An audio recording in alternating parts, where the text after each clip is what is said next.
হাবিবি come to Bangalore. ব্যাঙ্গালোরে শুধু রাতের মুভমেন্ট, রাতের ভিউটা দেখো এত সুন্দর। আর এখন প্রায় বাজে ঘড়ি রাত আড়াইটার সময় কাজ করছি, আর কাজ বাজ শেষ করে বাড়ি ফেরার সময় দেখো মেন রোডে দিনের বেলা গা গলানো যায় না, সেই রোডে এখন দু একটা গাড়ি ছাড়া আর কিছুই চলছে না। সকাল 9টায় এসেছি আর রাত 3টেই রুমে যাচ্ছি। রুমে গিয়ে হালকা করে ফ্রেশ হয়ে একটু যেই শুয়েছি, এত ঠান্ডা ভাই, ঠান্ডার জ্বালায় উসপাস করতে করতে সকাল হয়ে গেল বুঝতে পারিনি।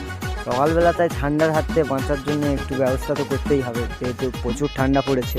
এখানে বলে নর্মাল ঠান্ডা থাকে, কিন্তু অ্যাকচুয়ালি নয় নর্মাল ঠান্ডা, এখানেও ভালো ঠান্ডা পড়েছে। দেখো আমি বলেছিলাম না দিনের বেলা এই রোডে গা গলানো যায় না, সেই রোডে দিনের বেলা গাড়িটা দেখো। রুম থেকে 10 মিনিট দূরে একটা ব্ল্যাঙ্কেটের মেলা আছে, শীতের সময় এখানে বসে, সেখান থেকে একটা নিজের পছন্দ মতন ব্ল্যাঙ্কেট নিয়ে রুমে চলে এলাম। ব্ল্যাঙ্কেটটা কিন্তু ভালো মোটা আছে, বেশ সুন্দর, কালারটাও আমার বেশ পছন্দ হয়েছে, তাই নিয়ে নিলাম দেরি না করে। ব্যাস ঠান্ডার হাত থেকে বাঁচতে হবে তো একদম।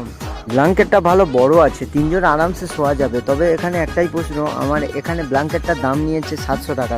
গ্রামের বুকে কেমন দাম হতে পারে একটু কমেন্টে জানিয়ে যাও। আপাতত টাটা সবাইকে।